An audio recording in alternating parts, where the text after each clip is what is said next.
Jaya Radha Madhava Kunjabi Hari.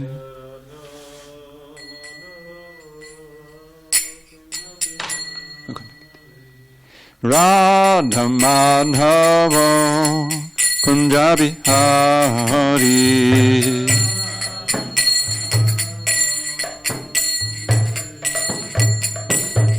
Gopijana Vallabha Girivardhari.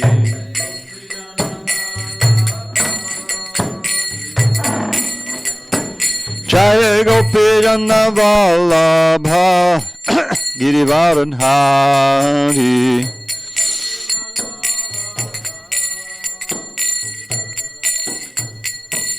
Yashodanandana Braja Jana Ranjana. Yashodanandana Braja Jana Ranjana. Yamuna Tira Vanachari. Yamuna Tira Vanachari. Jaya Radha Madhava Kunjabi Hari.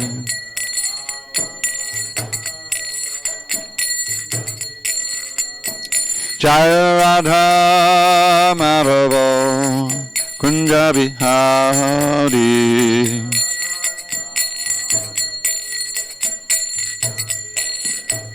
And Jaya Radha Madhava Kunjabi Hari.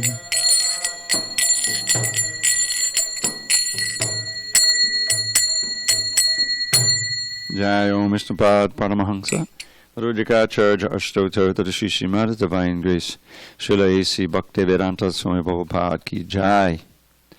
ISKCON BBT Founder Acharya Srila Prabhupada Ki Jai.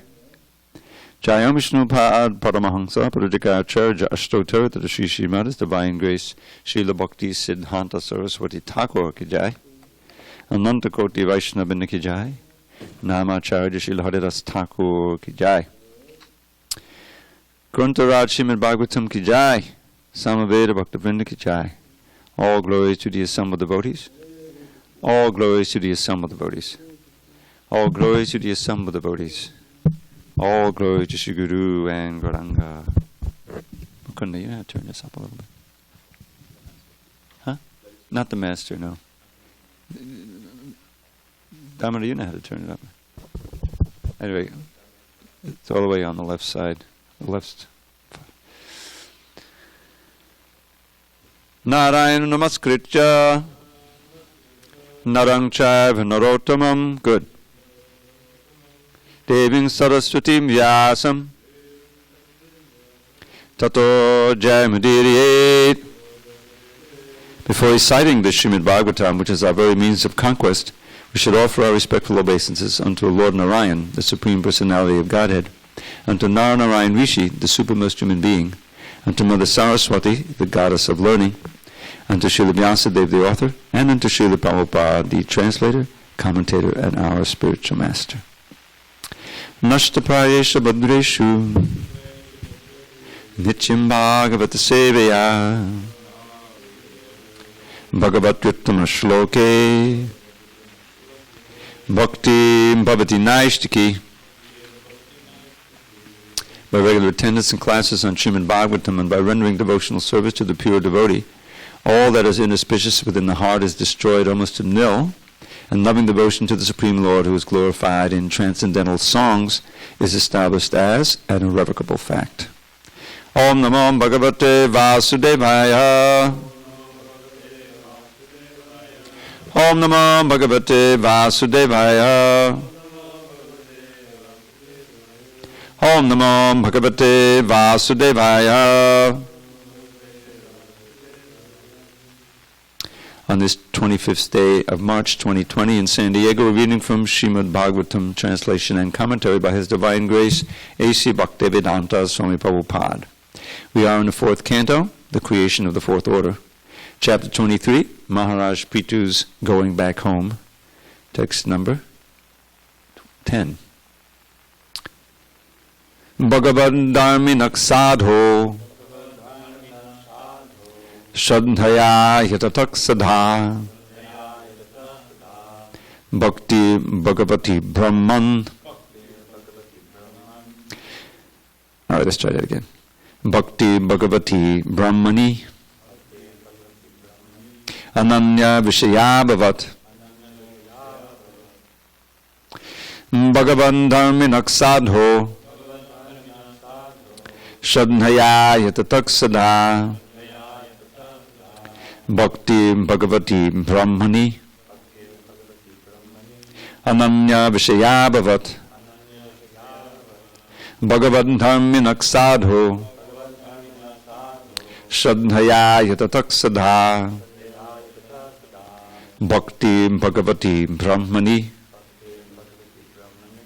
Ananya Vishaya Bhavat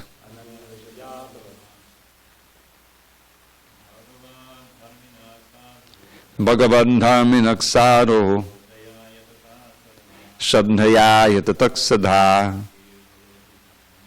Bhakti Bhagavati Brahmani Ananya Vishaya Bhavat Bhagavan Dharminak Sadho Shraddhaya Yatatak Sadha Bhakti Bhagavati Brahmani Ananya Vishaya Bhavat Bhagavan Dharminak Sadho Shraddhaya Yatatak Sadha Bhakti Bhagavati Brahmani Ananya Vishaya Bhavat Bhagavan Dharminak Sadho Shraddhaya Yatatak Sadha Bhakti Bhagavati Brahmani Ananya Vishaya Bhavat Bhagavan Dharminak Sadho Shraddhaya Yatatak Sadha Bhakti Bhagavati Brahmani Ananya Vishaya Bhavat Bhagavat Dharminaha, one who executes devotional service. Sadho, of the devotee. Shraddhaya, with faith. Yatataha, endeavoring. Sada, always. Bhakti, devotion. Bhagavati, unto the personality of Godhead. Brahmani, the origin of the impersonal Brahman. Ananya Vishaya, firmly fixed without deviation. Abhavat, became. Translation: Maharaj Prithu thus engaged completely in devotional service, executing the rules and regulations strictly according to principles, 24 hours daily.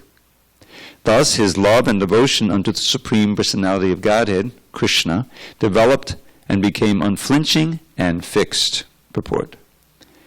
The word Bhagavad Dharminaha indicates that the religious process practiced by Maharaj Prithu was beyond all pretensions.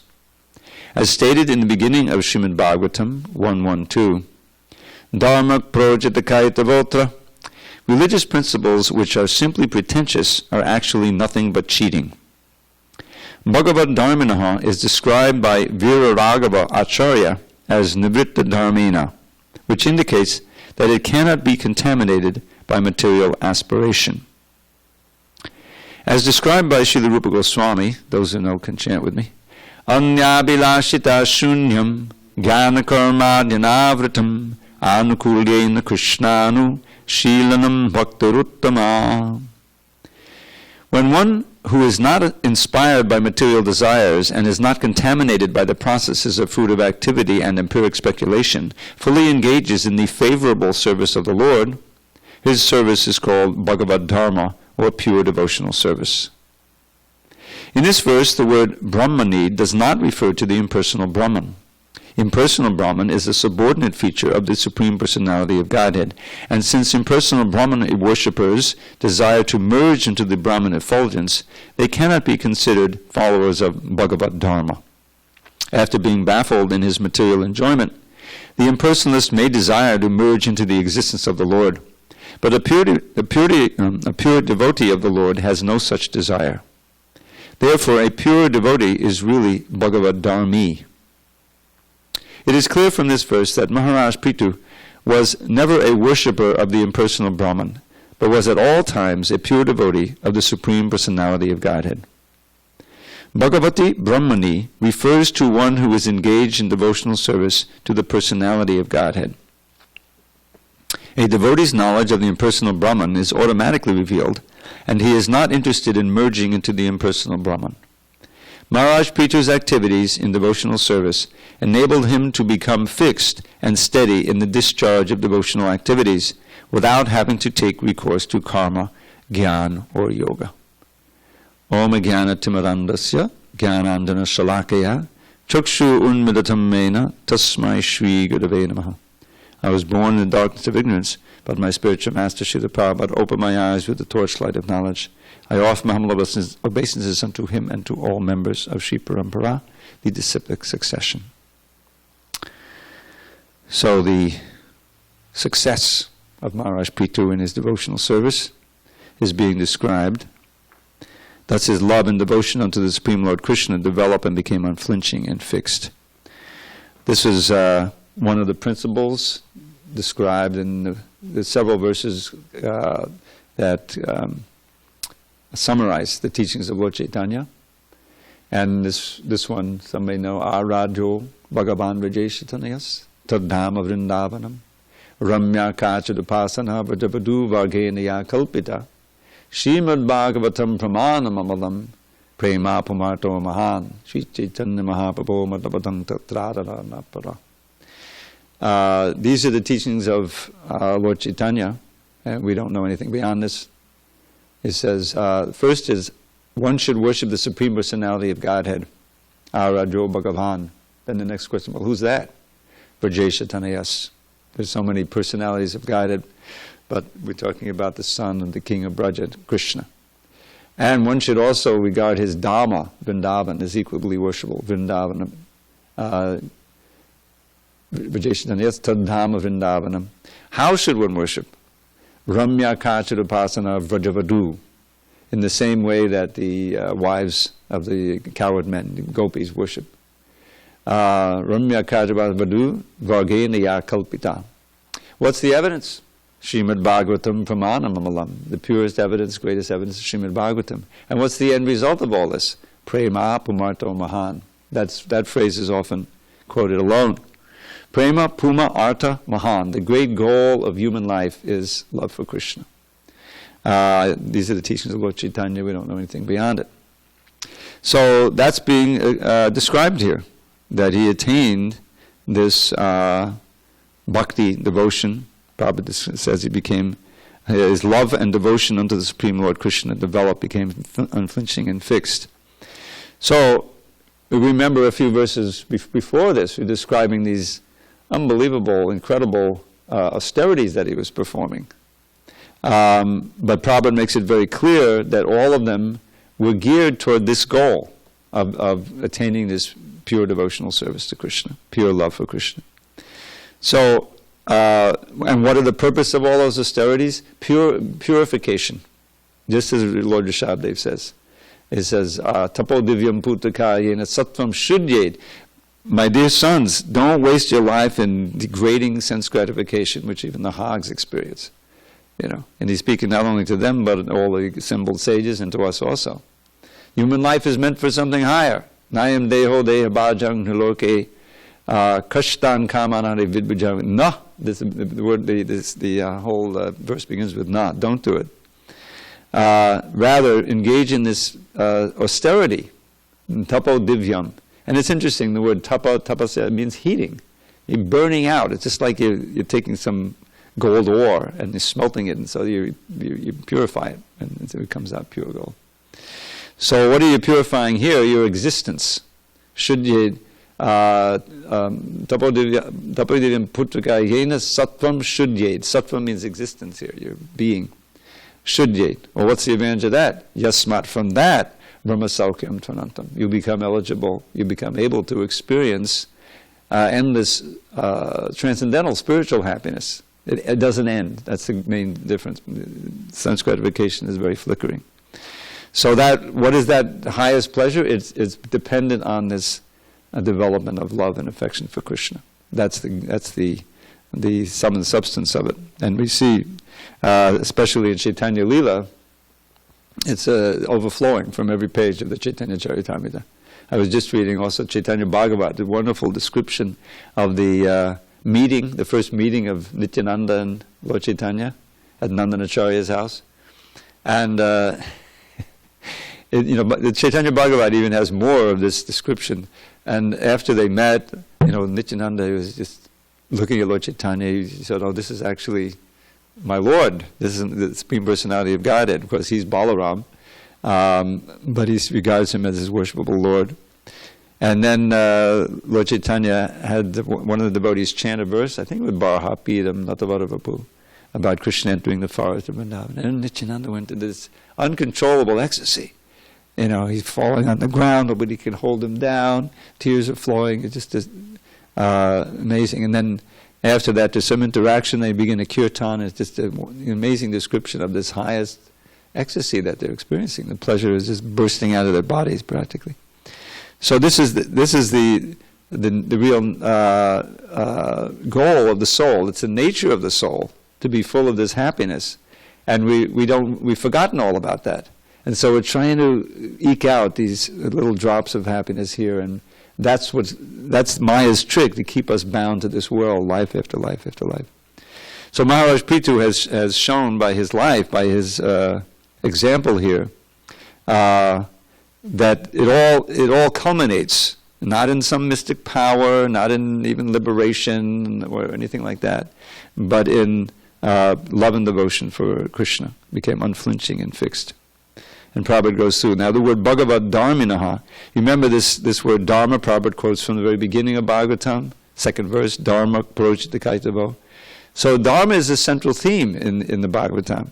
But it's quickly defined right in the second chapter, that real Dharma, Savaipung Sangbaro Dharma, Yato Bhaktir Hokshije, it's that which results in actual devotion to the Supreme Lord, which has to be unmotivated. Then that word unmotivated, ahoitiki, means without any material motivation. Because there has to be some motivation. And the motivation is pure love. That's the motivation you're looking for. That simply for the pleasure of the beloved. If the beloved is happy, you're happy.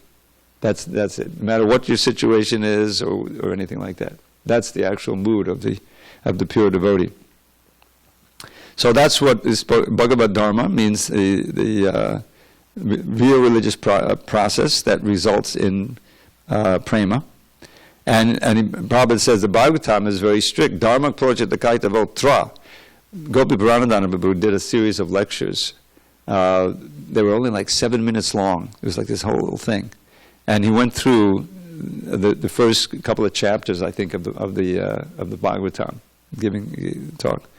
And he describes, and he pointed out that in this verse, 112, beginning Dharma Projata Kaitava, the word atra, appears 3 times, meaning that he's emphasizing here in the Bhagavatam, here's this unique quality of this Shastra.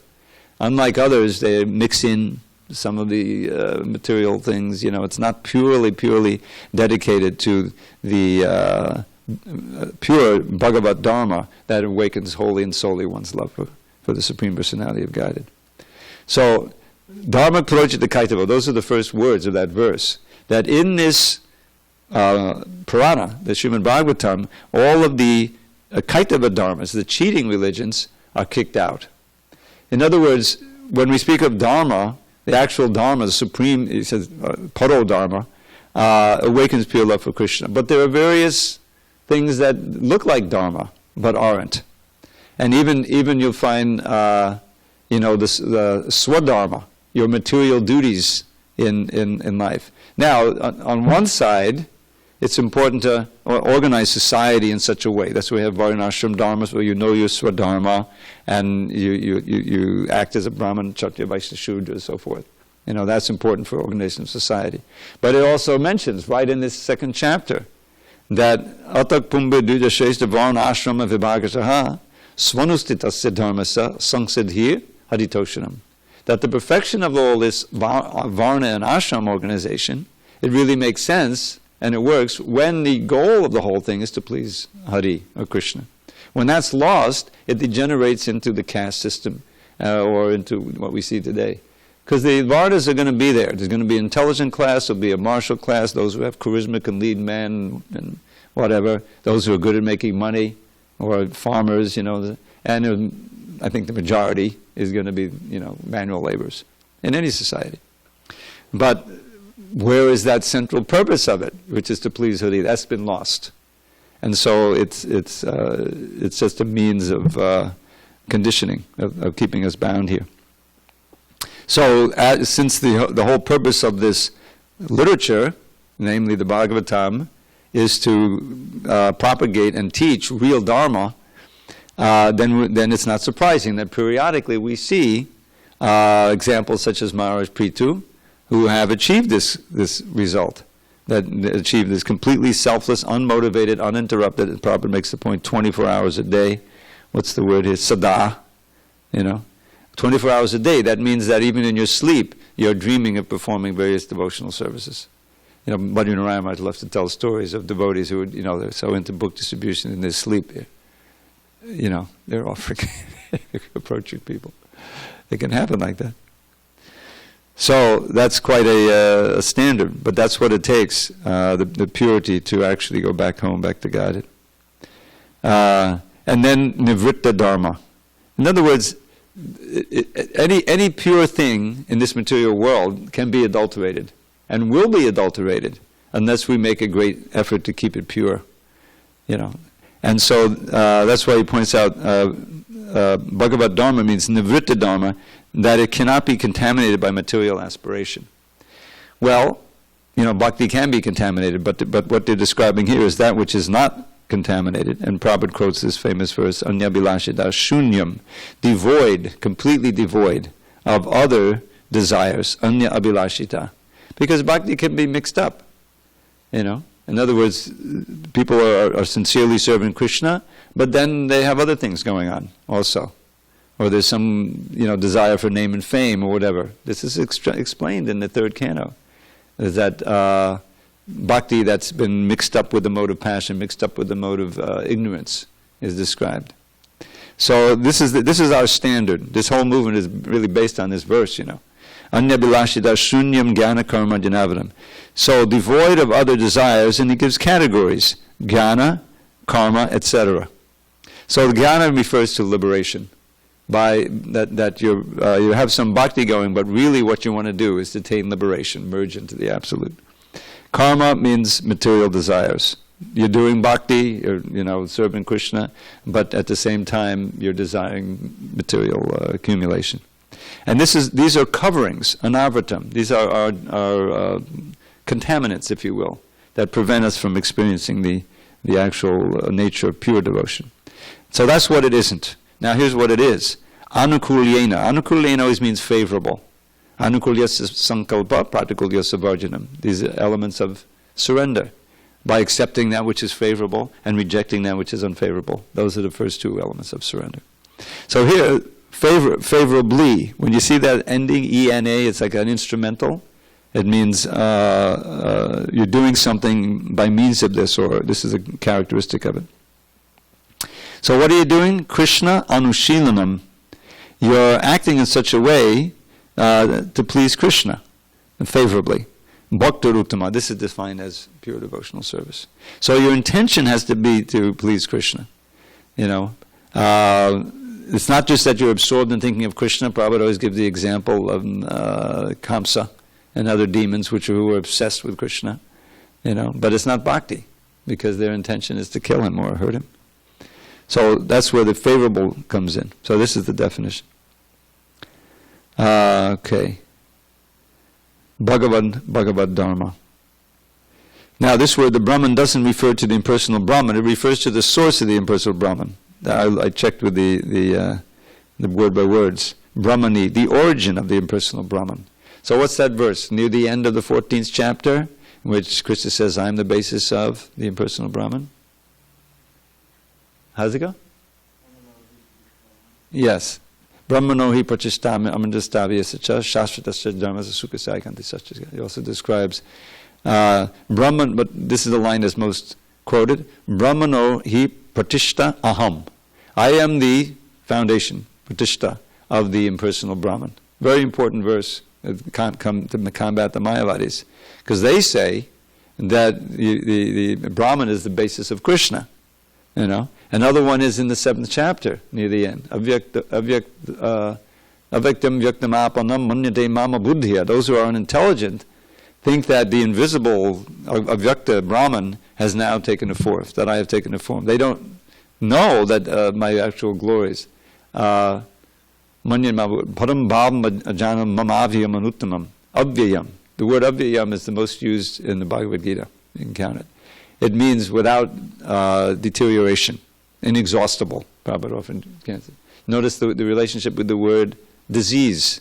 Janma mityu jara vyadi. Is it avyayam? Vyaya, like that. So disease is a sure sign of imperfect existence. And we experience that in our conditioned state. So, after being baffled in his material enjoyment, the impersonal may desire to merge into the existence of the Lord. So this is a classic, frame of mind of someone who wants to achieve relief from all the suffering in this world, but is not really wanting to surrender to Krishna. That's why it's called dharma, artha, kama, moksha. Right? Most people are engaged in the middle two. Artha, kama, artha, kama, artha, kama. And some people who are a little bit intelligent, they know they have to perform some dharma in order, because there's higher powers, so to get good chance for artha, and then kama. Dharma, artha, kama, dharma, artha, kama. But those who are a little more intelligent said, well, this kama is producing all kinds of misery for us, birth and death and all that. So let's get rid of all that and get free from all this suffering. We'll get moksha. But in each one of those, in the ordinary course of events, there's a personal motivation there. I'm engaging in dharma so that I'll be prosperous and peaceful in this world. Isn't there a thing called prosperity theology going on? Yeah, that's the idea. That means that if you're prosperous, that's a sign that you're very religious, you're pious. That's not Jesus Christ teaching, is it? The last shall be first. Those who are poverty-stricken, those who don't claim anything, akinchana, those who are actually are eligible with further purification of entering the kingdom of God. Not those who are using religion to become wealthy and then enjoy in this world. It's a total perversion of religion. So, but this dharma, artha, kama, and then moksha, they're all saturated with material motivation. Each one of them.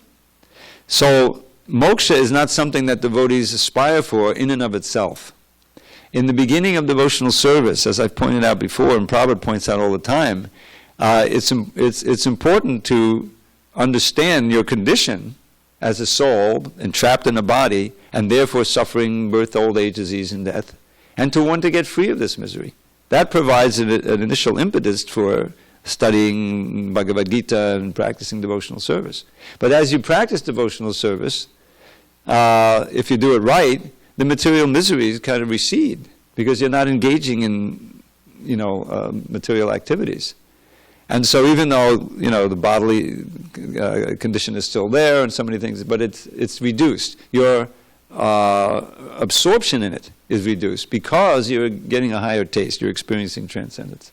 And ultimately, mukti becomes secondary, insignificant. Even to the point where you have these songs of Bhaktivinoda Thakur and others that, I don't care.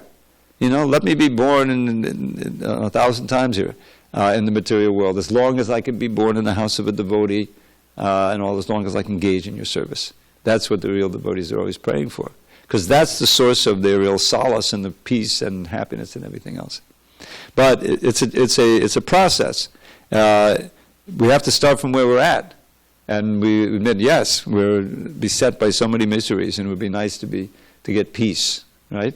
And so what does Krishna say in the second chapter? Where does peace come from? Vihaya kama niksavan pumam chatati nikspaha nirmamodarahankara sashanti madigachati. It summarizes the whole thing. To be free of material desires, to have no sense of possessiveness and false ego, then we can be truly peaceful. But that state is feasible only by the process of devotional service. So Maharaj Prithu, he took a different route, appropriate to the time he was living and who he was, and that is showing, extreme austerities, same result, purification, and the same goal, which is this pure love for Krishna. In this age, the austerities are there. For us, they may seem as extreme as some of the austerities that Maharaj Prithu performed were to him. But in any case, there have to be some austerity, because there's two paths, remember? Nivritti and pravritti. So we're always on the nivritti path, meaning diminishing the material side and increasing the spiritual side. Otherwise, the pravritti marg is you stay bound up. You may go to heaven and you come back down again. It's not really any progress. So, a devotee's knowledge of impersonal Brahman is automatically revealed that he's not interested in merging into the impersonal Brahman. In fact, it becomes hellish. Why? There has to be three things present for bhakti. Who can say what they are? Yes? Yeah. There has to be the personality of Godhead, and there has to be you as an individual, separate, distinct. You may, and then there can be the exchange of feelings. If we're merging, either into impersonal Brahman or, heaven forbid, into Krishna's body, which the demons do sometimes, what happens to the bhakti? It's the bhakti that you're looking for. That's why Krishna came down in search of the bhakti in the mood of Radharani. He couldn't even he couldn't experience that in the spiritual world, so he came there. And we find in the CC and several of the Adi Lila chapters, it's described how even Krishna's expansions, they're greedy for that mellow of serving Krishna. The Purusha avatars in the form of of Advaita Acharya, he so much wanted to be in the position of the servant of Lord Chaitanya, but he was on the by age and by initiation, he was a disciple of Madhavendra Puri, so he's on the level of Lord Chaitanya's guru, right, Ishwar Puri.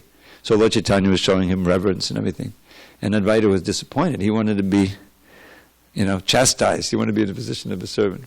So you know what he did? Who remembers what he did? Preach Bhagavad philosophy. Advaita. After all, his name is Advaita. So Lord Chaitanya played along, got angry, and went and actually started beating him. and Advaita was in ecstasy. Oh, now finally, my Lord, now I can be in a humble position. So that's a good lesson for us. This is the great paradox, because in the material mentality, the false ego, which we have to always remember is artificial for the soul, for us to be a Purusha rather than Prakriti, right? We're called Purusha in the 13th chapter. Purusha Prakritisto hi. So the soul, who's artificially taken the role of the enjoyer and master, is situated in Prakriti, in the material energy, which is made of three modes. Purusha Prakritisto hi, bhunkte Prakriti jan gunan. Now this word bhunkte often means enjoyment, but it can also mean experience. Because in this case, you're not just enjoying, you're experiencing a lot of the pains that come from being in the three modes. But anyway, that's what you're dealing with.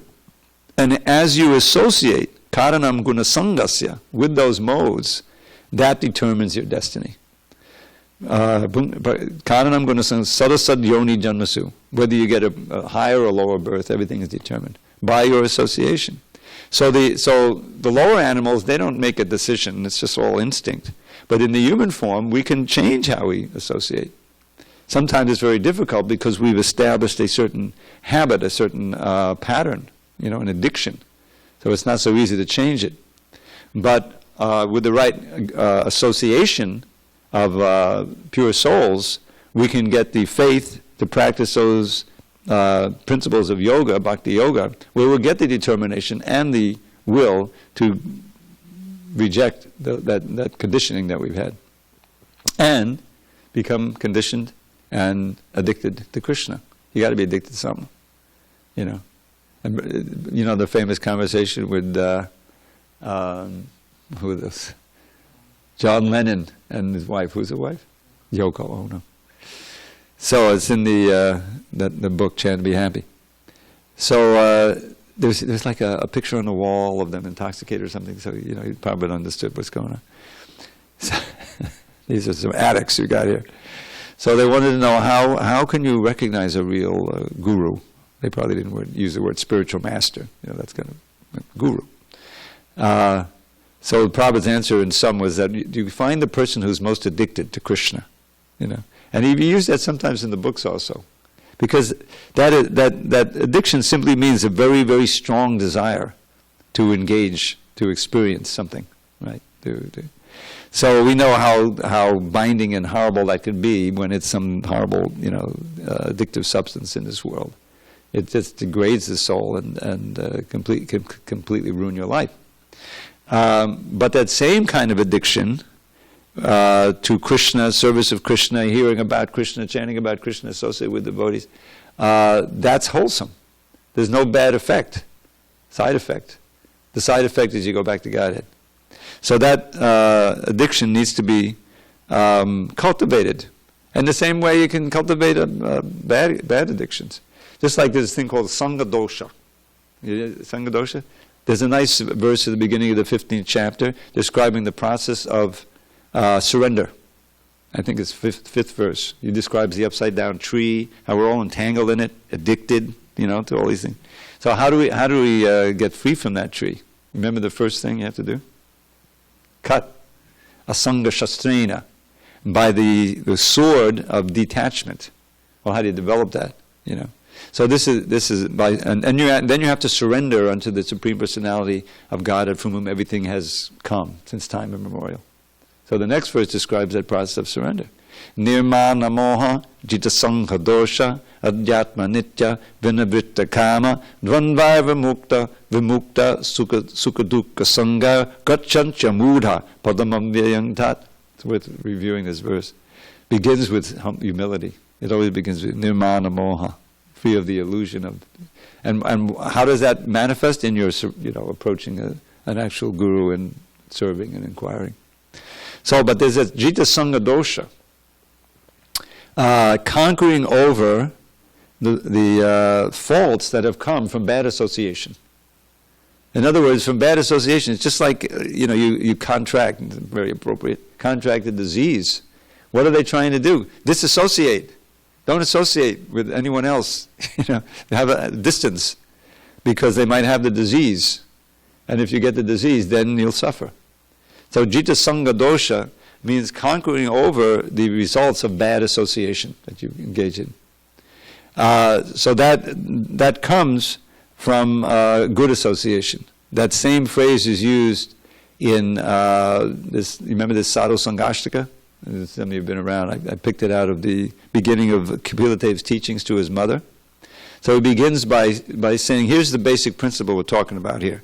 Pasangam madadam pasham matmanakavayo vidu sa esha sadashukato moksha dwaram apavatam. Now here he's exalting moksha at first, you know, but then as he progresses, he'll come to bhakti. So he's saying prasangam, not just sangha, but prasanga. Now remember, sangha means two things. It means association, and it means attachment. And one proceeds from the other. When your senses associate with something pleasurable, you become attached to them. Right? Sangat sanjayate kama. So we've built up so many attachments. Some of them are latent in the body. Prabhupada points out sex desire. A little child doesn't know anything about it. But then when you grow up, suddenly it hits, right? It's been there and it develops. So very, very powerful attachment. So there's many of these prasangas. Ajadam pasham, they're like very powerful ropes binding our heart, binding our consciousness to this world. So how to get free of that? You have to transfer the attachment to the sadhus. That's the first thing, to a sadhu. And that opens the doors of liberation. Mundane attachment, mundane affection keeps us bound to birth and death infernal. But love for sadhus opens wide the doors to life eternal. Put it into a little poem. So then the next question, who is the sadhu? Right? Then he gives 2 verses, beginning with Titiksha Karunika, the famous verse, but to be tolerant, like a friend of all, merciful, sort of a jata shabda has no enemy, means that you have no enmity toward anyone like that.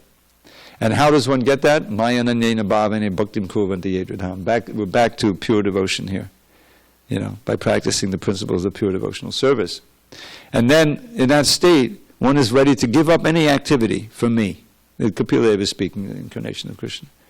Or even the association with one's friends and relatives, if that's an impediment to your devotional service. And in that state, what do? Chiefly, he gives hearing and chanting. He spends his time, chiefly, there are 9 processes, but the 2 foundational ones are hearing and chanting, the sweet vibrations concerning me. And in that state, transcendental state, the threefold miseries hardly even bother him. The mind is gone to me, and so the material energy bothers you a lot less. So then the next verse is the one that has this. So he's advising his mother, who he calls Sadhvi. She's herself a sadhu, female sadhu, but she took the role of a neophyte. Ta'ete sadhavak sadhvi sarva sangha vivarjata sangha steshate prata sangha dosha harahite. There's a sangha dosha again. And Prabhupada actually refers to that 12.5 verse in the purport to this verse. Sangha dosha hara. So he said, therefore you have to search out these kinds of sadhus, my dear mother, my dear saintly mother. And the shining quality, the most important quality is they themselves are free from all material desire. Sangha vivarjita, sangha meaning attachment. Search them out, and that because their association, you will get free from all of the faults that have infected your consciousness due to bad previous association. Sangha rosha hara, and take it there. And then the last 3 verses, the next one I won't go through, is the famous tam prasangan mama virya samvida. That in that association, prasanga, meaningful, intense, association, shushu sho, really hearing nicely, one will hear, it talks about me, and that will result in development of shraddha, bhaktir, and mrati. Shraddha, rati, bhaktir. No, shraddha, rati, bhaktir. Faith will be deepened, and attraction will be deepened, and pure devotion will result. They're just, hearing amongst the devotees. So that's the process most suitable for this age. I mean, it's universal. It happens anytime. He was speaking in the Satya Yuga. But here, the same result is gotten here by Prithu. He's got one associate, his wife. She's not mentioned here, but she'll be mentioned in a couple of verses. And he's practicing these severe austerities, but at the same time, cultivating his attraction for Krishna. And it's resulted in here is that he's attained pure devotion, love, which is the goal in any case. So that's, our contemplation on this verse. Everything fits together so beautifully in the Bhagavatam. The central principle is always there. Even, the holy name, the chanting of the holy name for this age, it's written for this age. The last verse talks about that. Nama sankatanam yasa sarva papa pramuchate, I think it says. That unto him whose chanting of whose holy name destroys all sinful activity. And, no. Nama sankatanam, I think it's sarva papa pramuchate. Anyway, that's right there. And throughout the Bhagavatam, we hear so much about the chanting the holy name, which is the sacrifice for this age, which is a central practice that can give us the same result that Prithu has attained here. Any comments or questions? Let me read this translation again. Very nice translation. Maharaj Prithu thus engaged completely in devotional service, executing the rules and regulations strictly according to principles, 24 hours daily. Thus his love and devotion unto the Supreme Personality of Godhead, Krishna, developed and became unflinching and fixed. So this verse that you quoted, Radyo Bhagavan, that obviously it's a very important verse. I'm just wondering, in Prabhupada, in Prabhupada's books, maybe like in the Chaitanya Charitamrita, is there a purport to that? I'd have to look. Oh, okay. I forget. You don't remember? Okay. I think it's expanded on. It seems like it would be expanded it on. is. It's definitely explained. Like I explained each element like that. He goes in. I'll try to find one for you. And talk about bad habits. And I was just thinking, I remember one devotee, they said that, like bad association, they said, even your mind could be bad association, your own mind. It's like, oh, don't have bad association, but your own mind could be bad association. Yeah. But I'm just wondering about the bad habits. I mean, are they just mainly coming from bad association, these bad habits? Well, ultimately, But it's the desire too, because someone would say, "Oh, it's like sometimes what they say, oh, I was born in a meat-eating family. Like my parents were so bad, they did this to me." But it's like, okay, but did you have a desire for that? Because that's why you were born in that family. Yeah, that's why you were born in that family. Well, I mean, this is one of the first steps, in becoming serious, is to take responsibility for everything. Tate nukampam susamikshamano bunjana eb atmakritam. Atmakritam means I did it. Whatever evils are coming upon me is a result of something I did in the past. And this way, you see, it's very nice to analyze the psychology of this verse, because if you can really embrace this, the truth of this verse, first of all, it says you buy a ticket to Vaikuntha. But the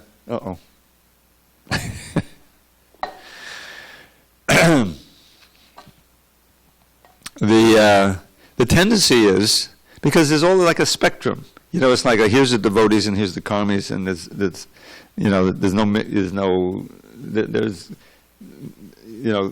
complete materialists. A lot of people are innocent. They're not evil people. They're trying to do the right thing. They have some religion in their lives, but they're basically materialists, So those are the vast body of innocent people who may be eligible to take a book, which is the beginning of the devotional life, to read one word, So, but, and then there's those who we call asuras and demons who are so, infected with the lower modes of nature, and that they're, actively opposed to religion, or they're enemies of God. But we're ourselves have so many influences that we carry forward even into our material life.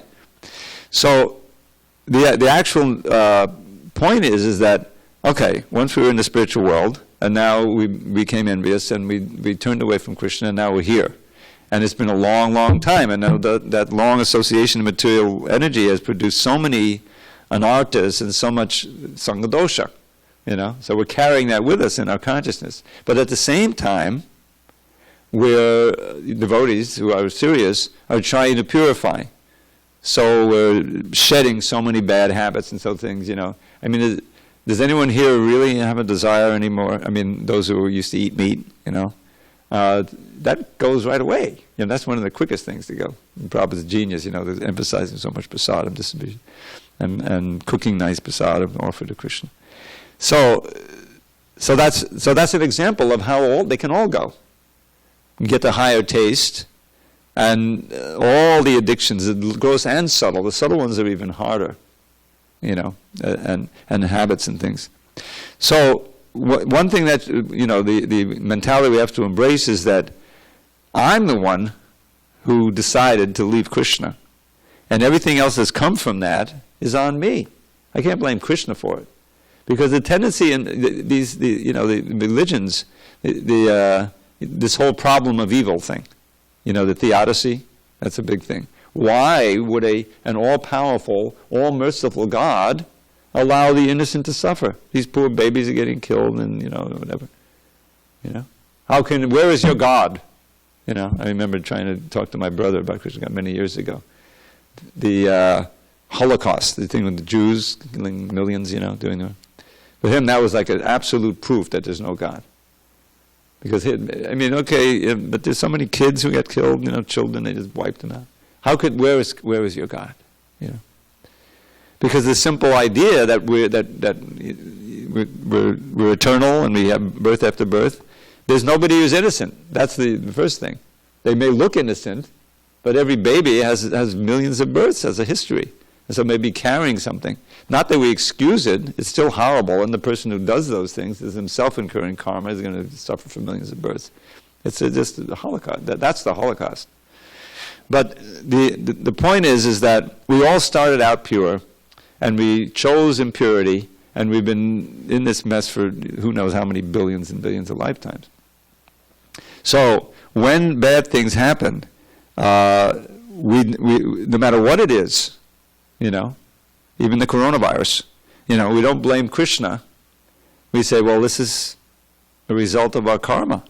And you continue praying for the mercy of Krishna and realizing, the mentality is, well, it could have been much worse. Krishna's so kind, he's making it less than it could be. I'm still able to remember him. Still have the association of devotees, And when good things happen, most people take credit for the good things and they blame God for the bad things that happen, right?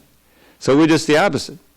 We blame ourselves for the bad things, and when good things happen, we give Krishna the credit.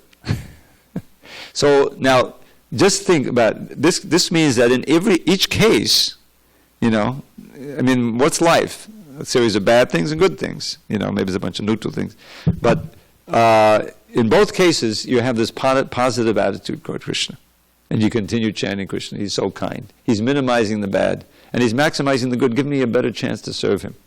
If you can actually embrace that truth, this is a verse of Brahma, our head of our sampradaya. Then dayabhak, yo jivati mukti padesa dayabhak. They use the word mukti, which is a whole pastime in itself with it. Sarvabhauma Bhattacharya wanted to change the word to bhakti because the very word mukti had such bad connotations for him. But Lord Chaitanya laughs. You can't change the Bhagavatam. It's mukti padē. That simply means liberation at the lotus feet of Krishna. It's bhakti. So that's your dayabhak. That's you're ready to inherit that. Because in every case you're increasing your appreciation for Krishna and your love for Krishna in your own material life, whatever it is, and you're always trying to reciprocate with him by serving in various different ways. So those include our sangha dosha.